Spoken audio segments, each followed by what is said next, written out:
सभी साधकों को और हरिभक्तों को राधा चरण दास का जय जय श्री हित हरिवंश। वृंदावन का नाम सुनते ही मन मस्तिष्क में एक अद्भुत आनंद उमड़ पड़ता है। जब कोई वृंदावन का नाम लेता है तो लगता है कि यह हमारे घर के विषय में बात कर रहा है। वृंदावन में श्री राधा कृष्ण की अलौकिक लीलाएं मन को मोह लेने वाली हैं। जहां भगवान है वहां भक्त भी है। वृंदावन में अनेकों अनेक महान संत भी हुए हैं। उन्हीं संतों में से एक संत हमारे गुरुदेव प्रातः स्मरणीय परम पूज्य श्री प्रेमानंद गोविंद चरण जी महाराज हैं, जिनके दर्शन मात्र से ही जीवन धन्य हो जाता है। महाराज जी एक विरक्त संत कैसे बने और वृंदावन किस प्रकार आए, उनका जीवन देखकर और उनके बारे में पढ़कर अपने जीवन को कृतार्थ करने की बड़ी चेष्टा रहती है। आइए इस वीडियो के माध्यम से हम महाराज जी के विषय में और उनके जीवन के विषय में कुछ जानते हैं। एक साधारण परिवार में जन्म लेकर महाराज जी एक विरक्त संत कैसे बने, उनके मन में ऐसा क्या आया जो उन्हें इस ओर ले गया। आइए इस वीडियो के माध्यम से हम ये जानने की चेष्टा करें कि महाराज जी ने अपना जीवन एक विरक्त संत की भांति क्यों जिया, और ये जाने कि वो वृंदावन कैसे और कब आए। पूज्य महाराज जी का जन्म उत्तर प्रदेश के कानपुर जिले में सरसौर ब्लॉक में अखरी गांव में हुआ था। महाराज जी बड़े ही सात्विक और मध्यम वर्गीय ब्राह्मण परिवार से थे। आपके दादा एक सन्यासी थे और इनके पिता शंभू पांडे एक बड़े ही सरल व्यक्ति थे। महाराज जी के बचपन का नाम अनिरुद्ध कुमार पांडे था। महाराज जी के पिता ने भी आगे चलकर संन्यास धारण किया था। महाराज जी की माता श्रीमती रमा देवी बहुत ही धर्मपरायण और सरल महिला थीं। उनके मन में सभी संतों के प्रति बहुत ही सम्मान था। महाराज जी के माता पिता नियमित रूप से संत सेवा किया करते थे।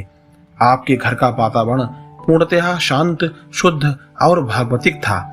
प्रायः हम लोगों के घर का जैसा वातावरण होता है, हम वैसे ही बन जाते हैं।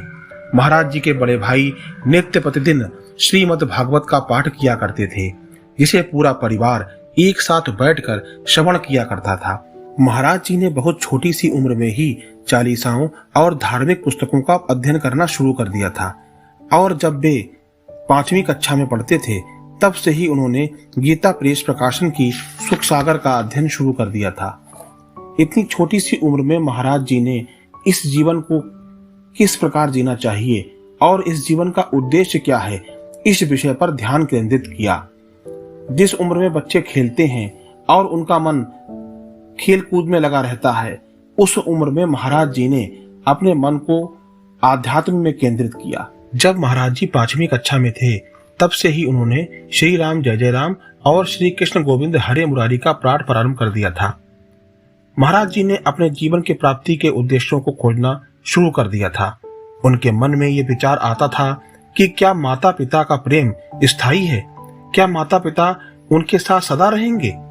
वे अपनी इन जिज्ञासाओं के बारे में अपनी माँ से भी पूछते रहते थे।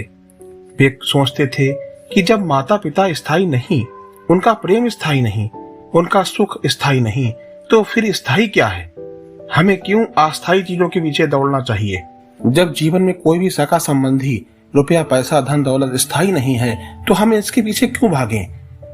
महाराज जी ने स्थायित्व की ओर ध्यान दिया कि जब भगवान स्थायी हैं तो भगवान को ही खोजना चाहिए, और इसी खोज में अपना कदम आगे बढ़ाया। महाराज जी ये सोचते थे कि जब जीवन में कोई भी वस्तु स्थायी नहीं है तो हम इन चीजों की ओर क्यों भागते हैं। ऐसा क्या है जो हमें इन चीजों के प्रति आकर्षित करता है। हम क्यों अस्थायी चीजों की प्राप्ति में लगे हुए हैं। वे ये भी सोचते थे कि स्कूल में जो हम ज्ञान अर्जित करते हैं उसकी क्या उपयोगिता है, इस ज्ञान से हम अपने लक्ष्य की प्राप्ति कर सकते हैं। फिर जब उन्होंने ये जाना इस ज्ञान से हम अपने जीवन के लक्ष्य को नहीं पा सकते, तब उन्होंने अपने जीवन का कठिन फैसला लिया। जब महाराज जी 9वीं कक्षा में पढ़ते थे तब उन्होंने अपने जीवन को आध्यात्मिक रूप से जीने का निश्चय किया, और उन्होंने अपने इस विचार और निर्णय को अपनी माता जी को भी बताया, और उस उद्देश्य की प्राप्ति के लिए वे अपने परिवार को भी छोड़ने को तैयार हो गए। और एक दिन ऐसा आया, वो सोमवार का दिन था, रात्रि के 3 बजे हुए थे और ये 13 वर्ष का बालक अपने घर को छोड़ के चला गया। अपने घर को छोड़ने के पश्चात महाराज जी ने आज तक अपने घर की ओर मुख नहीं किया। घर छोड़ने के बाद महाराज जी ने ब्रह्मचारी और सन्यासी की दीक्षा प्राप्त की और उनका नाम आनंद स्वरूप ब्रह्मचारी रखा गया और बाद में उन्होंने सन्यास स्वीकार कर लिया। जब महाराज जी ने सन्यास स्वीकार किया तब उनका नाम स्वामी आनंदश्रम रखा गया। महाराज जी का अधिकांश जीवन गंगा नदी के तट पर बीता और महाराज जी वहीं गंगा नदी के किनारे घाटों पर भी अपना जीवन व्यतीत करते थे। उन्होंने कभी भी आश्रम का जीवन स्वीकार नहीं किया और वे भूख, कपड़े और मौसम की परवाह किए बिना गंगा किनारे ही रहते थे। बस ध्यान, एकांतवास और दिन में केवल एक बार भिक्षा लेने के लिए लाइन में खड़े होते थे। यदि 10-15 मिनट के अंदर कुछ मिल गया तो ठीक है, अन्यथा महाराज जी गंगा जल पीकर ही एकांतवास में चले जाते थे। कभी कभी तो कई दिनों तक महाराज जी भूखे रहते थे। बहुत कड़ाके की ठंड में भी महाराज जी गंगा जी में 3 बार स्नान करना नहीं भूलते थे। वो अपनी दिनचर्या जरूर निभाते थे। महाराज जी ने अपने सन्यासी जीवन को पूरी निष्ठा से जिया।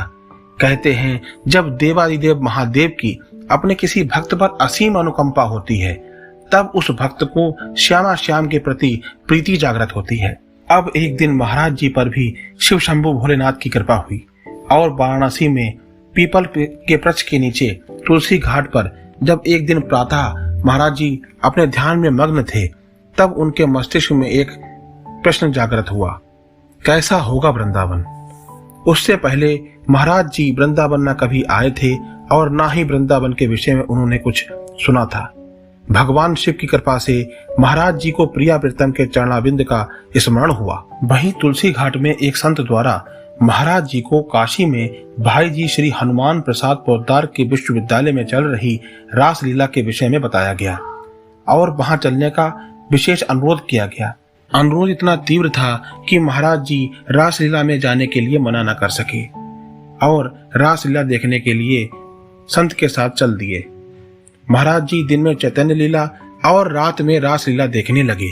अब तो महाराज जी को मानो कि एक लत सी लग गई, दिन में चैतन्य महाप्रभु की लीला और रात में रासलीला।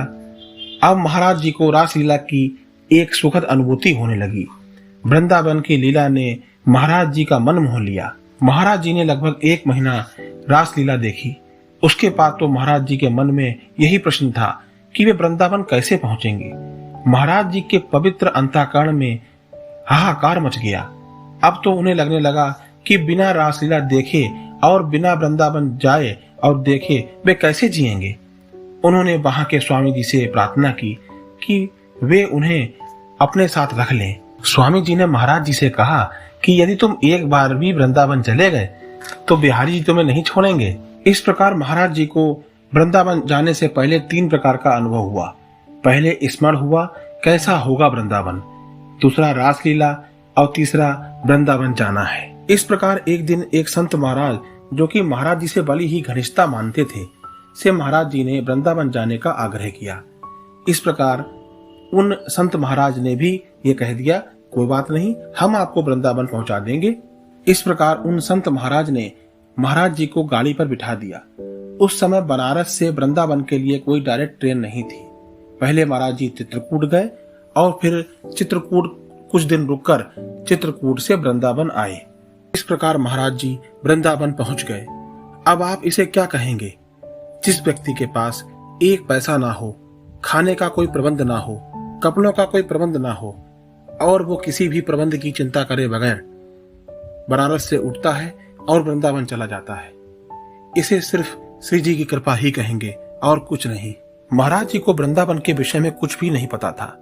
श्री कृष्ण के नाम पर महाराज जी केवल इतना जानते हैं कि जन्माष्टमी का एक त्योहार होता है जिसे हम कृष्ण के जन्म के रूप में मनाते हैं। उस दिन खूब मंदिर सजाए जाते हैं और कृष्ण राधा का श्रृंगार किया जाता है। ग्रंथों में महान ग्रंथ श्री रामचरितमानस को ही माना जाता है या कहीं कहीं पर श्रीमद् भागवत का पाठ भी किया जाता है। इस प्रकार श्री जी की कृपा रूपी ट्रेन में पहुंचकर महाराज जी मथुरा पहुंच गए। मथुरा पहुंचकर किसी ने उनसे पूछा कि आप कहां जाना चाहते हैं। महाराज जी ने कहा, मुझे वृंदावन जाना है। वृंदावन में महाराज जी को केवल एक ही स्थान का पता था और वो था रमण रेती। रमण रेती में कहाँ जाना है उनको ये भी नहीं पता था। जिस दिन महाराज जी प्रथम बार वृंदावन पहुंचे थे उस दिन एकादशी का दिन था। चारों ओर भक्तगण परिक्रमा लगा रहे थे। महाराज जी ने देखा कि यहाँ पर ऐसा ही रहता होगा, यहाँ पर ऐसे ही लोग परिक्रमा लगाते होंगे। बड़ा ही मधुर और आनंदमय वातावरण था। और जब महाराज जी वृंदावन में रमण रेती पहुंच गए तो रमण रेती पहुंचकर महाराज जी को एक मौनी बाबा मिले। मौनी बाबा ने महाराज जी को श्याम सखा संत जी से मिलवाया। श्याम सखा संत जी ने महाराज जी को जगदानंद जी के आश्रम पर पहुंचा दिया। जगदानंद जी बहुत ही दयालु और विनम्र प्रकृति के थे। वो महाराज जी को पूरे वृंदावन के दर्शन कराया करते थे। इसी प्रकार महाराज जी वृंदावन में रहने लगे। लेकिन एक दिन महाराज जी को अपना एकांतवास पुनः याद आया और वो वृंदावन को छोड़कर पुनः बनारस के लिए प्रस्थान कर गए। लेकिन बनारस पहुंचकर उन्हें पुनः वृंदावन की याद आई और ऐसी याद आई, ऐसी लगन लगी कि दोबारा महाराज जी वृंदावन आ गए और उसके पश्चात दोबारा बनारस नहीं गए। महाराज जी को वृंदावन का प्रेम इतना सुहाने लगा कि अब उन्हें वृंदावन के बगैर कहीं भी चैन नहीं आता था। अब वृंदावन ही उनका विश्राम था। जब दोबारा महाराज जी बनारस से वृंदावन की ओर आए तब स्वामी जगदानंद जी के आश्रम में ही रुके। जगदानंद जी के आश्रम से महाराज जी संत कॉलोनी गए। संत कॉलोनी से अचल विहार गए।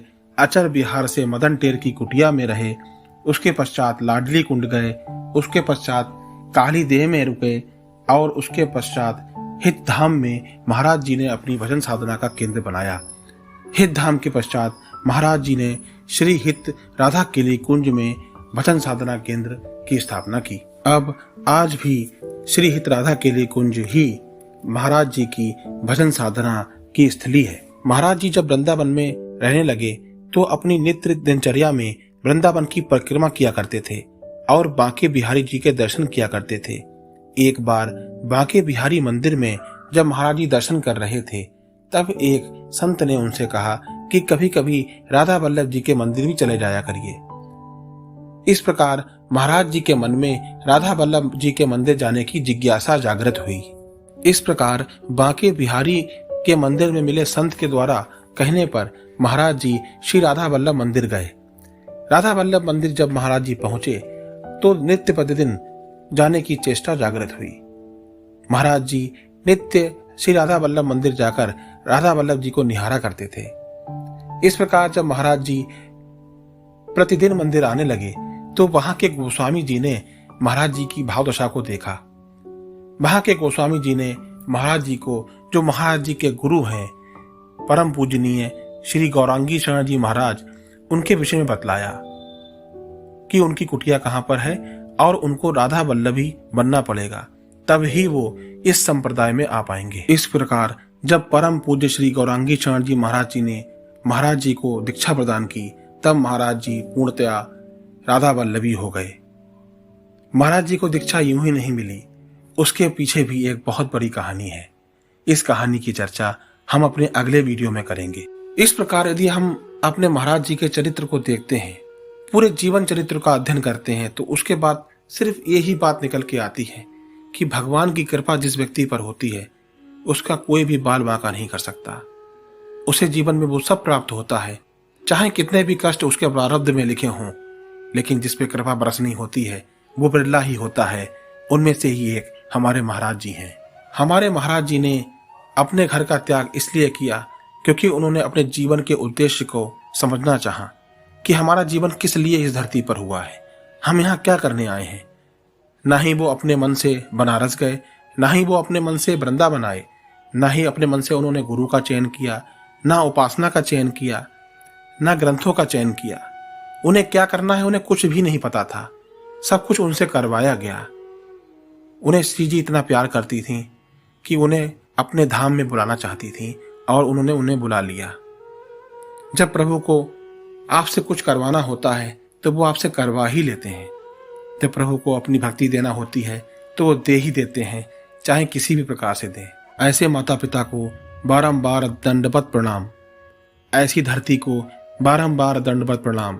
ऐसे देश को बार बार प्रणाम जिसने ऐसे संत को जन्म दिया जिससे हम जैसे अधम नीच पापियों का कल्याण होता है। महाराज जी जैसी महान विभूतियों के विषय में पता पाना बड़ा ही कठिन है।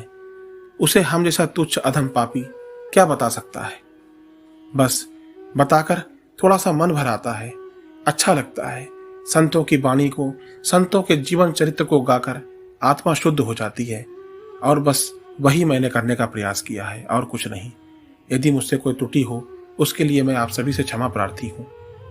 यदि आपको कुछ भी अच्छा लगा हो, महाराज जी के जीवन से कुछ भी प्रेरणा मिली हो, तो आप हमारे चैनल को सब्सक्राइब कर सकते हैं, हमारे चैनल को लाइक कर सकते हैं, शेयर कर सकते हैं, ताकि ये बातें सभी को मालूम चलें। महाराज जी के जीवन चरित्र के विषय में सभी भक्तगण जान सकें। आप सभी साधकों को, सभी हर भक्तों को राधा चरण दास का जय जय श्री हित हरिवंश।